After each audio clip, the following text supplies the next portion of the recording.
Kurta button ಕಿತ್ತೋಗಿದೆ. Button ತಾನೆ, ಕುರ್ತಾ ಏನ್ ಕಿತ್ತೋಗಿಲ್ವಲ್ಲ, ಬಿಡು. ಹಾಗಲ್ಲ ಆಗಲ್ಲ, ನನ್ನ ಹುಡುಗ ನೀಟಾಗಿ ಹ್ಯಾಂಡ್ಸಮ್ ಆಗಿರ್ಬೇಕು, ಯಾವ ಕೊರತೆನೂ ಇರಬಾರ್ದು. ಇನ್ನು ಏನೇನು ಆಸೆನೋ ನಿನಗೆ? ತುಂಬಾ ಇದೆ. ನಿಜ ಹೇಳ್ಬೇಕು ಅಂದ್ರೆ ಸಿಕ್ಕಾಪಟ್ಟೆ ಇದೆ. ಅದಿರ್ಲಿ, ಬಟನ್ ಯಾಕೆ ಹಾಳು ಮಾಡ್ಕೊಂಡೆ? ನಾನು ಯಾಕೆ ಹಾಳು ಮಾಡ್ಕೋತೀನಿ? ಮೇ ಬಿ ಮಂಚದ ಕೆಳಗಡೆ ಬಚ್ಚಿಟ್ಕೊಳ್ಳೋದಕ್ಕೆ ಹೋಗಿದ್ನಲ್ಲ, ಅಲ್ಲೆಲ್ಲೋ ಕಿತ್ತೋಗಿರ್ಬೇಕು. ಅಲ್ಲಿವರೆಗೂ ಸರಿಯಾಗೇ ಇತ್ತು. ಪಾಪ ನೀನು. ನಾನು ಹಠ ಹಿಡ್ದಿದ್ರಿಂದಾನೆ ನಿನ್ನ ರೀತಿ ಬಚ್ಚಿಟ್ಕೊಳ್ಳೋ ಥರ ಎಲ್ಲ ಆಯ್ತು. ಸಾರಿ. ಹಾಗಾದ್ರೆ ನಾನು ಬರ್ದೇ ಇದ್ದಿದ್ರು ಪರವಾಗಿರ್ಲಿಲ್ವಾ? ಹಾಗಂತ ಯಾರು ಹೇಳಿದ್ದು? ನೀನ್ ಬರ್ದೇ ಇದ್ದಿದ್ರೆ ನಾನು ಊಟನೇ ಮಾಡ್ತಿರ್ಲಿಲ್ಲ. ನಾನು ಅದಕ್ಕೋಸ್ಕರನೇ ಬಂದಿದ್ದು. ಹಸ್ವಾದ್ರೆ ನೀನೆಂತ ರಾಕ್ಷಸಿ ಅಂತ ನನಗೆ ಗೊತ್ತಿಲ್ವಾ? ನಂಗೆ ಊಟ ಸಾಕಾಯ್ತು, ಹೊಟ್ಟೆ ತುಂಬಿತು. ಇನ್ನು ವೈಟ್ ರೈಸ್ ಇದೆ, ಸಾಂಬಾರ್ ಇದೆ. ಬೆಳಗ್ಗೆಯಿಂದ ಉಪವಾಸ ಇದ್ನಲ್ವಾ, ಈಗ ಸಡನ್ ಆಗಿ ಒಟ್ಟಿಗೆ ಜಾಸ್ತಿ ತಿನ್ನಕ್ಕಾಗಲ್ಲ. ನಾವ್ ಹಿಂಗೆ ಮಾತಾಡ್ತಾ ಇದ್ರೆ ಎಲ್ಲಿಂದ ಎಲ್ಲಿಗೂ ಹೋಗ್ಬಿಡುತ್ತೆ. ನಿಮಿಷ ಬಂದೇ ಇರು. ಎಲ್ಲಿಗೆ? ಆಚೆ ಎಲ್ಲೂ ಹೋಗಲ್ಲ, ಇರು.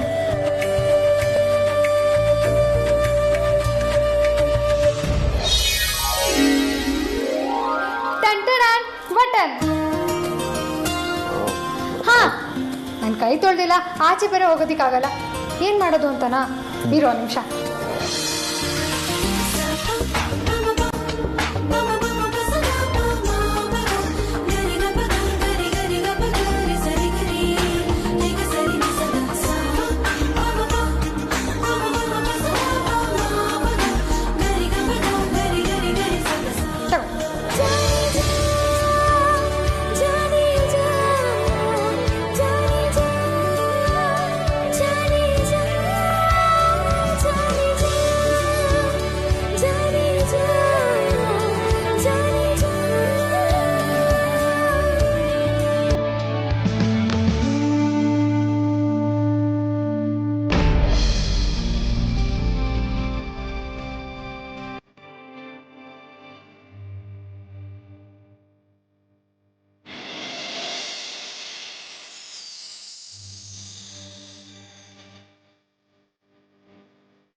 ಹೋಗೋಣ ಬನ್ನಿ, ಸ್ವಲ್ಪ ಹೊತ್ತಲ್ಲಿ ಪೂಜೆ ಶುರುವಾಗುತ್ತೆ. ಸಾರಿ, ನಾನು ಪೂಜೆಗೆ ಬರಲಿಲ್ಲ. ಈಗಲಾದರೂ ಹೇಳಿ, ನಾನು ಉಪವಾಸ ಇದ್ದೆ ಅಂತ ತಾನೇ ನೀವು ಬಂದಿದ್ದು? ನನಗೆ ಗೊತ್ತಿತ್ತು ನೀವೆಷ್ಟೇ ಹಾರ್ಷಾಗಿ ನಡ್ಕೊಳಕ್ಕೆ ಟ್ರೈ ಮಾಡಿದ್ರು ನಿಮ್ಮ ಮನಸ್ಸು ಹಾಗೆ ಮಾಡೋದಕ್ಕೆ ಬಿಡಲ್ಲ ಅಂತ. ಅಷ್ಟೆಲ್ಲ ಭ್ರಮೆ ಬೇಕಾಗಿಲ್ಲ. ನಾವೆಷ್ಟೇ ಸಪರೇಟ್ ಆದರೂ ಗಂಡನಾಗಿ ನನ್ನ ಕರ್ತವ್ಯ ಮಾಡೇ ಮಾಡ್ತೀನಿ ಅಂತ ನಿಮ್ಗೆ ಹೇಳಿರ್ಲಿಲ್ವಾ? ಈಗಲೂ ಅದನ್ನೇ ಮಾಡಿರೋದು. ನಿಮ್ಮನ್ನ ಮದುವೆ ಆಗ್ಬೇಕಾದ್ರೆ ನನ್ನ ಕಡೆಯಿಂದ ಏನೇನಾಗಬೇಕೋ ಅದೆಲ್ಲ ಆಗುತ್ತೆ ಅಂತ ಅಗ್ರಜನ್ಗೆ, ಅತ್ತೆಗೆ, ಮಾವನ್ಗೆ ಎಲ್ಲರಿಗೂ ಮಾತು ಕೊಟ್ಟಿದ್ದೀನಿ. ಅದನ್ನ ನಿಭಾಯಿಸ್ತಿದ್ದೀನಿ ಅಷ್ಟೇ. ನೋಡ್ತೀನಿ.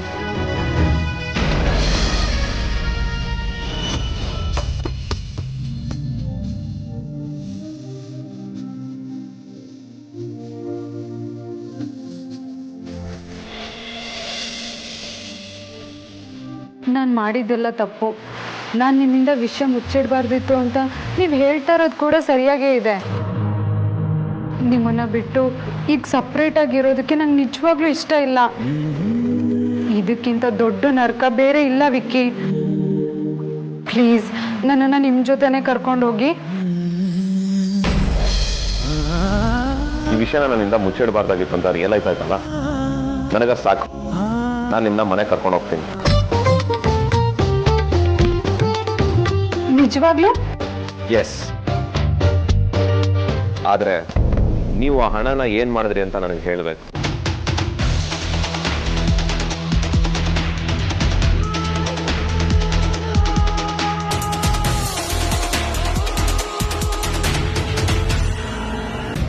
ಗಂಡನ ಸೇವೆ ಚೆನ್ನಾಗಿ ಮಾಡ್ತೀನಲ್ವಾ?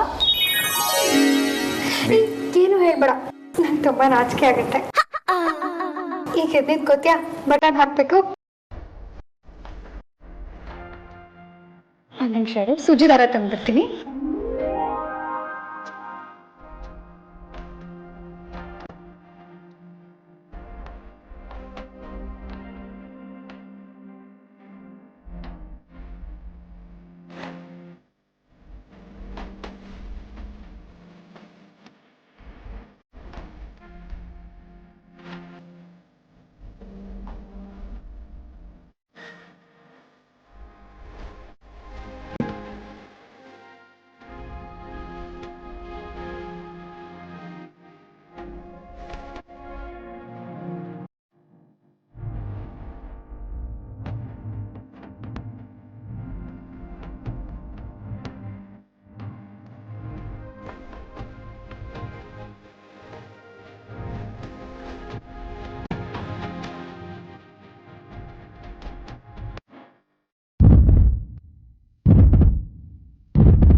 ಆಗ್ಲೂ ಬಡ್ಕೊಳ್ತಿತ್ತು, ಈಗಲೂ ಬಡ್ಕೊಳ್ತಿದೆ. ನಿಜವಾಗ್ಲೂ ನನಗೆ ಅರ್ಥನೇ ಆಗ್ತಿಲ್ಲ. ಇನ್ಫ್ಯಾಕ್ಟ್ ಆತ ಚಿಕ್ಕವಳಾಗಿರುವಾಗ ಅವಳ ಜೊತೆ ಕುತ್ಕೊಂಡು ರೊಮ್ಯಾಂಟಿಕ್ ಮೂವೀಸ್ ನೋಡ್ತಿದ್ದಾಗ ಈ ತರ ಸೀನ್ ಬಂದ್ರೆ ಹೀರೋಗಳು ಯಾಕೆ ಇಷ್ಟು ಅತಿಯಾಗಿ ಆಡ್ತಾರೆ? ಒಂದು ಹುಡುಗಿ ಹತ್ರ ಬಂದ್ರೆ ಏನ್ ಮಹಾ ಆಗ್ಬಿಡುತ್ತೆ, ನಾನಾಗಿದ್ರೆ ದೂರ ತಳ್ಬಿಡ್ತಿದೆ ಅಂತೆಲ್ಲ ಯೋಚನೆ ಮಾಡ್ತಿದ್ದೆ. ಆದ್ರೆ ಇವಳು ಇವಾಗ ಇಷ್ಟು ಹತ್ರ ನಿಂತಿದ್ದಾಳೆ, ನನಗೇನ್ ಮಾಡ್ಬೇಕು ಅಂತಾನೆ ತೋಚ್ತಿಲ್ಲ. ಕಾಂತ ಹೇಳ್ದಾಗೆ ಈಗಲೇ ಮುತ್ತು ಕೊಟ್ಬಿಡ್ಲಾ?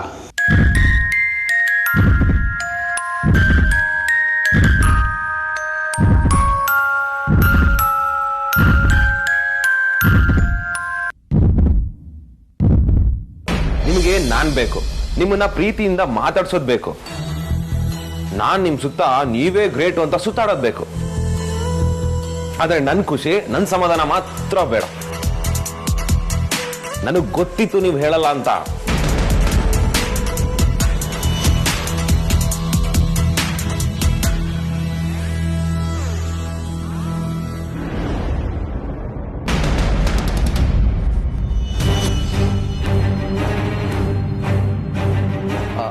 ಅರೆ ವಿಕ್ರಾಂತ್, ನೀನ್ ಯಾವಾಗಪ್ಪ ಬಂದೆ? ಅದು ನಾನು ಬಂದು ಅವಾಗ್ಲೇ. ಅದು ಅಪ್ಪ, ಅವರು ಆಗ್ಲೇ ಬಂದ್ರು. ಹೌದಾ, ಒಳ್ಳೇದಾಯ್ತು. ಪೂಜೆಗೆ ಅಲಂಕಾರ ನಡೀತಾ ಇದೆ, ನೀವಿಬ್ರು ಬನ್ನಿ. ಸರಿ ಮಾವ.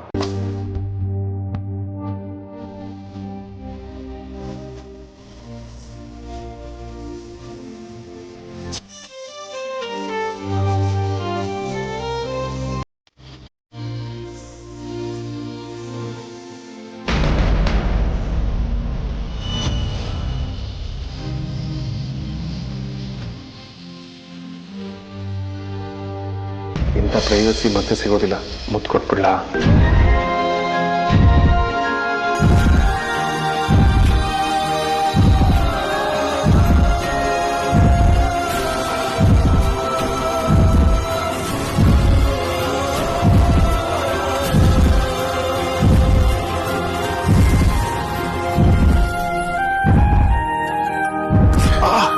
ಸಾರಿ ಸಾರಿ ಸಾರಿ, ನಾನು ಹೊಲಿತೀನಲ್ಲ, ಗೊತ್ತಾಗ್ಲಿಲ್ಲ. ಪರವಾಗಿಲ್ಲ ಬಿಡಿ. ತುಂಬಾ ನೋವಾಗ್ತಿದ್ಯಾ? ಇಲ್ಲ.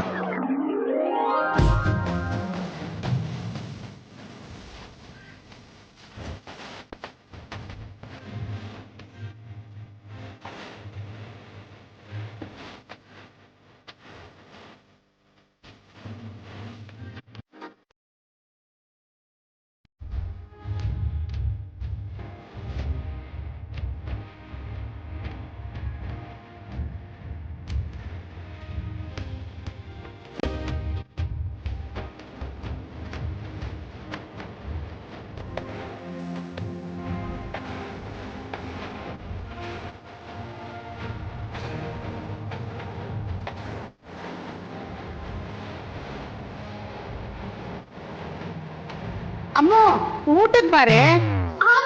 ಬಂದೆ.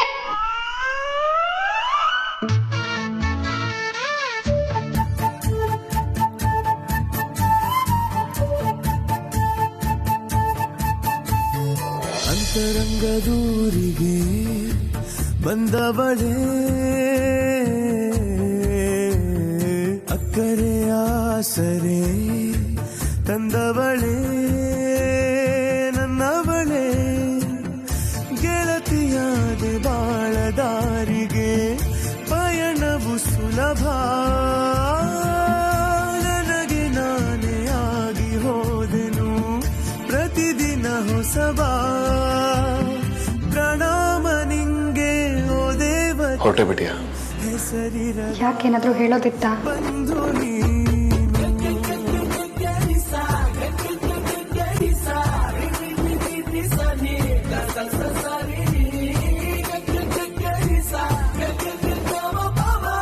ಏನಾಯ್ತು? ನಾನು ಇಲ್ಲೇ ಇದ್ರೆ ಅಮ್ಮ ಬಂದು ಕರ್ಕೊಂಡು ಹೋಗ್ತಾಳೆ, ನೀನು ಬಾ ನನ್ನ ಜೊತೆ. ನಾನು ನಿನ್ ಜೊತೆ ಬಂದ್ರೆ ಎಲ್ಲರಿಗೂ ಗೊತ್ತಾಗಲ್ವಾ? ಓ ಹೌದಲ್ವಾ, ನಾನು ಯಾವುದೋ ತಲೆಯಲ್ಲಿದ್ದೀನಿ. ಮತ್ತೇನ್ ಮಾಡ್ತೀಯಾ? ಇಲ್ಲೇ ಇರ್ತೀಯಾ? ಇಲ್ಲಿ ಯಾಕಿರ್ಬೇಕು? ನೀನು ಹೋಗಿ, ನಾನು ಯಾವ ದಾರಿಲಿ ಬರಬೇಕು ಅದೇ ದಾರಿ ಬರ್ತೇನೆ. Love you, love you, love you, love you, love you.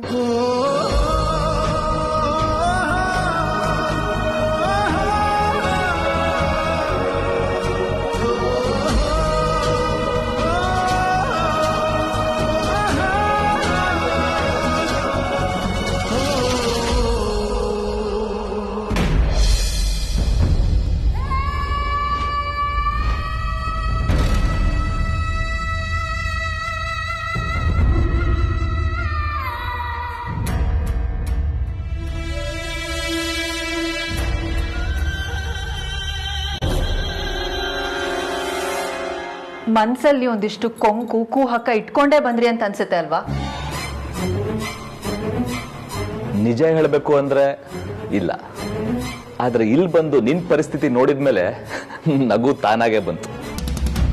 ನಾನಿವಾಗ ನಗು ಬರೋ ಪರಿಸ್ಥಿತಿಲಿ ಇದ್ದೀನಿ ಅಂತ ನಿಮ್ಗೆ ಯಾಕೆ ಅನ್ನಿಸ್ತಾ ಇದೆ ನನಗೆ ಅರ್ಥ ಆಗ್ತಾ ಇಲ್ಲ. ನೀನ್ ಒಳ್ಳೆಯವಳಾಗಿದ್ರೆ ಇದ್ಯಾಕೆ ಒಳ್ಳೆ ಕಾಳಿ ತರ ಕೂತಿದ್ಯಾ ಅಂತ ಕೇಳ್ತಾ ಇದ್ದೆ. ಆದ್ರೆ ನೀನ್ ಅಂತವಳಲ್ಲ. ನಿನ್ನ ದೇವಿಗಳ ಜೊತೆಲೆಲ್ಲ ಕಂಪೇರ್ ಮಾಡಕ್ ಆಗಲ್ಲ. ಸ್ವಲ್ಪ ಬಾಯ್ ಮುಚ್ತೀರಾ? ಅಲ್ಲ, ನಿಮ್ಮನ್ನ ಯಾರು ಕಂಪೇರ್ ಮಾಡಿ ಅಂತಾನೂ ಹೇಳ್ತಿಲ್ಲ, ಇಲ್ಲಿಗೆ ಬನ್ನಿ ಅಂತಾನೂ ಕರ್ದಿಲ್ಲ. ನನ್ನ ಪಾಡಿಗೆ ನಾನು ಒಬ್ಳೆ ಬಂದು ರೂಮಲ್ಲಿ ಕೂತಿದ್ದೀನಿ. ಏನ್ ನಿಮ್ ಪ್ರಾಬ್ಲಮ್ಮು? ನನ್ನ ಪ್ರಾಬ್ಲಮ್ ಏನೂ ಇಲ್ಲ, ಆದ್ರೆ ನಿನ್ ಪ್ರಾಬ್ಲಮ್ ಏನು ಅಂತಾನೂ ಅರ್ಥ ಆಗ್ತಾ ಇಲ್ಲ. ನೀನ್ ಅನ್ಕೊಂಡಿರೋ ಹಾಗೆ ವಿಕ್ಕಿ ಆರ್ತಿನೂ ಬೇರೆ ಬೇರೆ ಆಗಿದ್ದಾರೆ. ಮತ್ತ್ಯಾಕೆ ಹತಾಶೆ? ಶ್ರೀಧರ್ ಪ್ಲೀಸ್, ಅವರು ಬೇರೆ ಆಗಿದ್ದಾರೆ ಅಂತ ನಾವ್ ಅನ್ಕೊಂಡಿದೀವಿ ಅಷ್ಟೇ, ಆದ್ರೆ ಸಿಚುಯೇಷನ್ ಹಾಗಿಲ್ಲ. ಇವತ್ತು ವಿಕ್ಕಿ ಹೋಗಿದ್ ನೋಡಿದ್ರೆ ಗೊತ್ತಾಗಲ್ವಾ ಅವನು ಅವಳನ್ನ ಇನ್ನೂ ಪ್ರೀತಿಸ್ತಾ ಇದ್ದಾನೆ ಅಂತ? ನಾವು ಅನ್ಕೊಂಡಿದ್ದೀವಿ ಅಂತ ನನ್ನನ್ನು ಸೇರಿಸ್ಬೇಡ.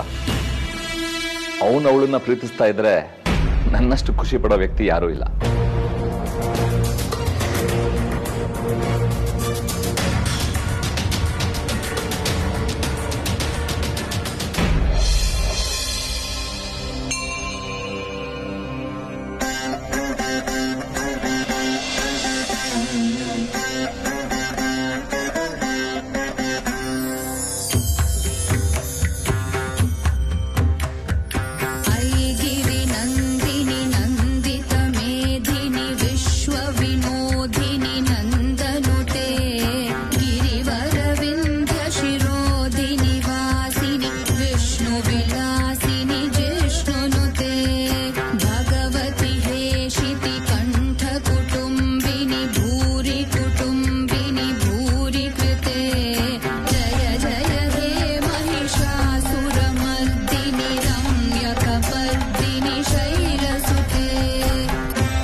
ಬರೋ ದಾರಿಲಿ ಬರ್ತೀನಿ ಅಂದವನ್ಗೆ ಇಷ್ಟೊತ್ತು ಬೇಕಾ?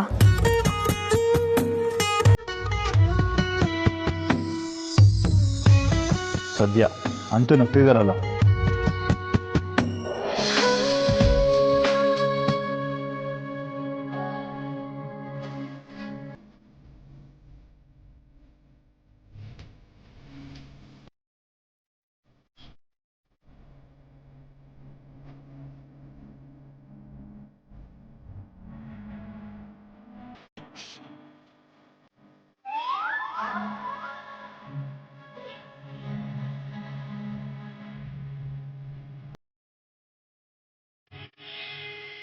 ಆಗೋ ನನ್ನ ತಂಗಿನ ಹಾಕಿ ನೋಡಿದ್ನ ನಿಲ್ಸು. ಅವಳು ನಿಮ್ಮ ಅಣ್ಣ ಒಬ್ರಿಗೊಬ್ರು ಪ್ರೀತಿನ ಹೇಳ್ಕೊಳ್ಳೋದು ಅಸಾಧ್ಯ.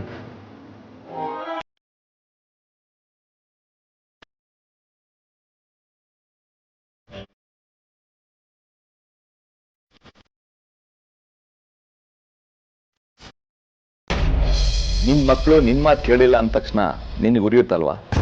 ವಿಷಯ ಬರೀ ವಿಕ್ಕಿ ಮತ್ತೆ ಆರ್ತಿದಲ್ಲ ಶ್ರೀಧರ್. ವೇದಾಂತ್ ಇತ್ತೀಚೆಗೆ ತುಂಬಾ ಬದಲಾಗಿದ್ದಾನೆ. ಮುಂಚೆ ಆಗಿದ್ರೆ ತಾನಾಯ್ತು, ತನ್ನ ಬಿಸ್ನೆಸ್ ಆಯ್ತು ಅಂತ ಅದರಲ್ಲೇ ಮುಳುಗ್ ಹೋಗಿರ್ತಿದ್ದ. ಆದ್ರೆ ಇವಾಗ ಮನೆ ವಿಷಯದಲ್ಲೂ ಇಂಟರ್ಫಿಯರ್ ಆಗ್ತಾ ಇದ್ದಾನೆ. ಅದನ್ನು ಸಹಿಸ್ಕೋತೀನಿ, ಆದ್ರೆ ಅವನಲ್ಲಿ ಇನ್ನೂ ತುಂಬಾ ದೊಡ್ಡ ಬದಲಾವಣೆ ಕಾಣಿಸ್ತಾ ಇದೆ. ಅಂತದೇನ್ ಗಮನಿಸಿರೋದು ನೀನು? ಅವನಿಗೆ ಹುಡುಗಿ ಅನ್ನೋ ಪದನೇ ಆಗ್ತಾ ಇರ್ಲಿಲ್ಲ, ಆದ್ರೆ ಇವಾಗ ಅದು ಬದಲಾಗಿದೆ. ಈಗ ಅವನಿಗೆ ಹುಡುಗಿರು ಅಂದ್ರೆ ಹೇಟ್ರೆಡ್ ಇಲ್ಲ, ಹಿ ಇಸ್ ಕಂಪ್ಲೀಟ್ಲಿ ಡಿಫ್ರೆಂಟ್. ಹೌದಾ? ವೇದಾಂತ್ ಹುಡುಗಿರ ವಿಷಯದಲ್ಲಿ ಮೆತ್ತಗಾಗಿದಾನ? ಕೆಲವು ದಿನದಿಂದ ಅವನ್ನ ತುಂಬಾ ಕ್ಲೋಸ್ ಆಗಿ ಅಬ್ಸರ್ವ್ ಮಾಡ್ತಾ ಇದ್ದೀನಿ ನಾನು. ಹಬ್ಬ ಅಂತ ಕಂಪ್ನಿಗೆ ರಜಾ ಕೊಟ್ಟಿದ್ದಾನೆ. ಅವನ್ ಯಾವತ್ತೂ ಆತರ ನಡ್ಕೊಂಡವನಲ್ಲ. ಅವನ್ ಲೈಫಲ್ಲಿ ನನಗ್ ಗೊತ್ತಾಗದಿರೋ ಚೇಂಜಸ್ ಬರ್ತಾ ಇದೆ. I need to find out what they are. ಇದಕ್ಕೆ ಹೇಳೋದು ನೀನು ತೀರಾ ವಿಚಿತ್ರ ಹೆಂಗಸು ಅಂತ. ಮೊದಲು ವೇದಾಂತಿಗೆ ಹುಡುಗಿರ ಅಂದ್ರನೇ ಆಗಲ್ಲ, ಅವನ್ ಮದ್ವೆ ಹೇಗ್ ಮಾಡ್ಸೋದು ಅಂತ ನಿನ್ ಮನ್ಸಲ್ಲಿ ಅಳುಕಿತ್ತು. ಈಗ ನೋಡಿದ್ರೆ ಅದೇ ಸಮಸ್ಯೆ ಅನ್ನೋ ತರ ಮಾತಾಡ್ತಾ ಇದೀಯಾ? ಕೊನೆ ಪಕ್ಷ ನಿನ್ನ ಉದ್ದೇಶ ಏನು ಅಂತ ನನಗಾದ್ರೂ ಹೇಳು ಮಾರಾಯ್ತಿ. ನನ್ನೆರಡನ್ನೇ ನಾನು ನಂಬಲ್ಲ, ಅಂಥದ್ರಲ್ಲಿ ನಿಮ್ಮನ್ನ ನಂಬದ ಸಾಧ್ಯನೇ ಇಲ್ಲ. ನೋಡಿ, ನೀವು ಜಾಸ್ತಿ ಮಾತಾಡೋ ಅವಶ್ಯಕತೆ ಇಲ್ಲ, ಹೊರಟ್ಬಿಡಿ. ಹಾಗಲ್ಲ ಸುಹಾಸಿನಿ. ಹೊರಡಿ ಅಂದ ತಾನೆ.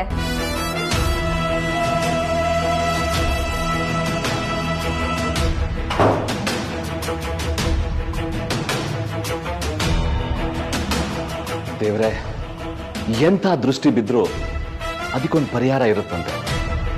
ಆದ್ರೆ ಇವಳ್ದು ಅದಕ್ಕಿಂತ ಕೆಟ್ಟದು. ದಯವಿಟ್ಟು ವೇದಾಂತ್ ಜೀವನದ ಮೇಲೆ ಇವಳ ದೃಷ್ಟಿ ಬೀಳ್ದೇ ಇರೋಂಗೆ ನೋಡ್ಕೊಳಪ್ಪ.